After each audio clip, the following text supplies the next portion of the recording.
Hello dear students, myself Vinit Kumar Vasisht from Kite Group of Institution Ghaziabad. Today we discuss the topic of solar collector. So these are the contents basically which basically cover in the particular this lecture. Introduction, classification, solar flat plate collector, aviated tubic collector, compound parabolic concentrator, linear Fresnel lens collector, parabolic disc collector and central tower receiver. So discuss one by one according to the this theory. Basically, firstly we have to understand the solar thermal application. The solar radiant energy basically collected through the solar collector, and through solar collector the radiant energy is basically used to boil the water. And this particular collector efficiency is basically mapping by the energy collected by the collector versus ratio of energy collected by the collector upon energy incident on the collector.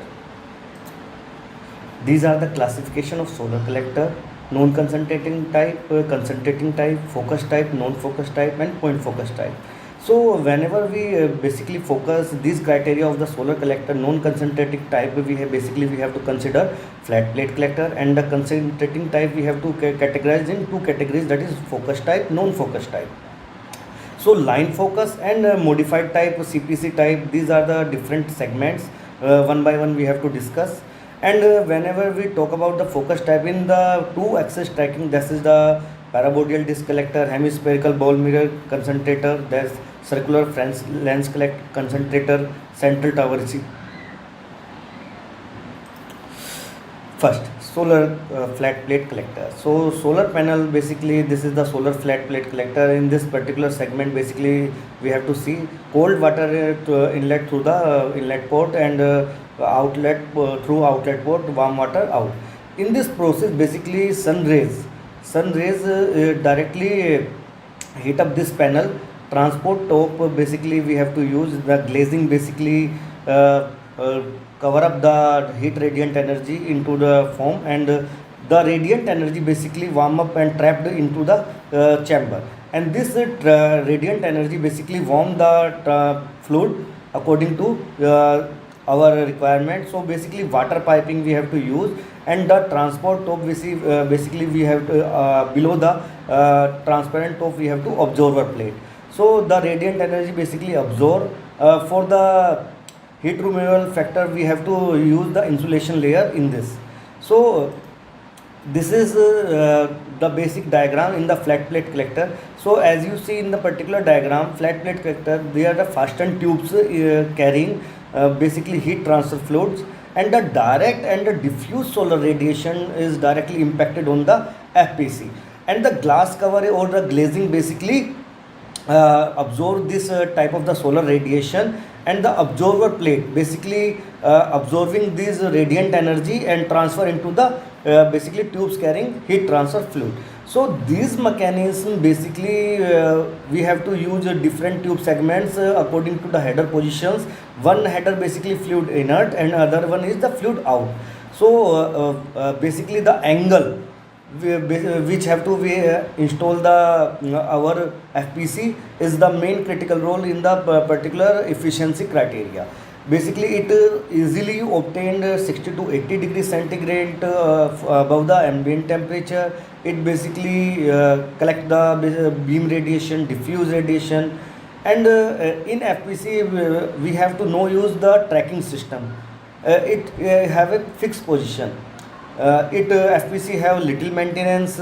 Its efficiency around 45% at 80 degrees centigrade, and the application of the FPC basically air heating, water heating, industrial process heating, passive air conditioning.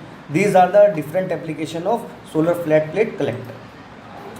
These are the absorber plate design. Basically fastened tubes we have to use below the absorber plate. These are the circular tubes, pipe and fin type tubes we have to use, water sandwich tube we have to use, semi water sandwich type we have to tube use.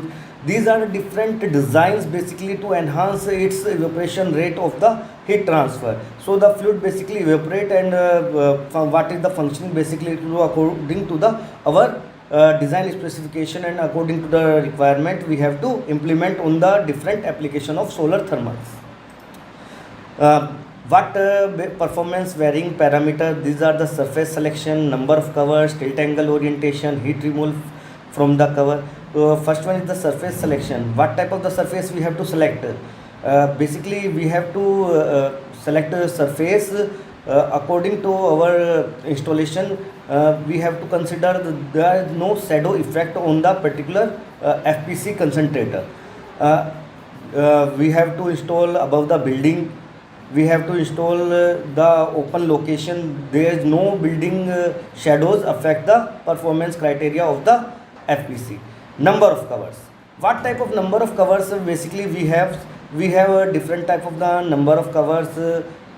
Two type number of glazings basically we have to use. One type, two type we have to use. Two number of glazings we have to use. Tilt angle orientation. What type of the tilt angle orientation we have? In the tilt angle orientation we have to basically dependent on the latitude position. What latitude position we have? In the tilt angle orientation, basically we have to maximize our tilt angle orientation to receive maximum solar radiation energy according to our location specific. In the tilt angle orientation, basically it is around the latitude position. In Indian respect, around New Delhi, 27 to 28 degree is the best tilt angle for the solar energy. Fourth one is the heat removal from the cover. This is the another main criteria. Basically, heat trapping in the cover not access the new radiant energy comes in the absorber form. So basically, the heat trap the new radiant energy. So to improve the efficiency of the solar cover, we have to remove the previous heat according to basically cleaning the surface through the water or the sand. So the enhanced efficiency we have to obtain. This is the ETC, evacuated tube collector. This is the another segment. According to this particular segment, we have to condense a heat exchanger. In this particular segment, basically we have to selectively coated absorber sheet, and in this sheet particularly we have to heat pipe. In this heat pipe we have to fluid, and the selected coating sheet is covered by the glass tube with high vacuum. So the temperature of the solar cycle heat carrier is above. In this diagram we have to easily see this is the absorber plate with selective surface, and this is the fluid in, and this is the fluid out. This is the selective coating, and this is the glass tubes basically fastened to the vacuum. It easily achieve the temperature around 80 to 120 degrees centigrade above ambient temperature. It use both beam and diffuse radiation, doesn't require tracking, requires little maintenance. It have the modes, that is heat pipe, U-tube water, integrated collector. It's have a efficiency around 55% at 80 degrees centigrade, and the applications air heating, water heating, industrial process heating, passive air conditioning. It's basically ETC in general way look like this. This is the flat plate collector with booster mirrors. In the flat plate collector with booster mirrors, we have to use halostats and the reflectors. Basically they reflect the particular radiant energy into the flat absorber plate. So these reflectors basically functioning the reflect the radiant energy into the particular position of the flat plate absorber. So in this flat plate absorber we have to maximize our radiant energy, and according to our application we have to use it. This is the compound parabolic concentrator CPC. In this particular we have to focus on parabolic selections and the selection of parabola side A, side B, and in this particular we have to optical axis, and the flat plate absorber is below the basic configuration.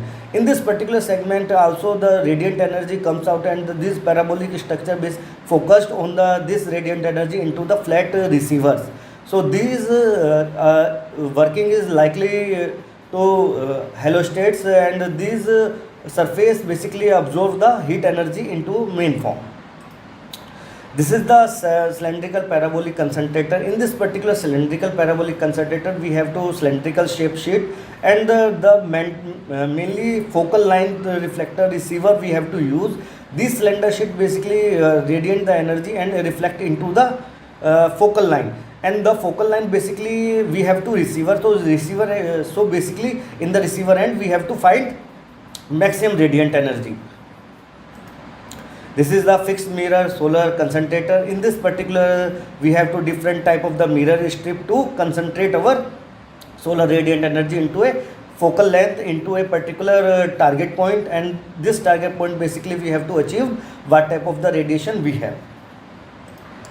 This is the linear Fresnel lens collector. In this particular segment we have to receiver end, and these lens are concentrated our solar radiant energy into a particular central receiver, and this receiver basically in this receiver we have to functioning, one side we have to put cold water and other side we have to receive hot water due to its receiving radiant energy applications.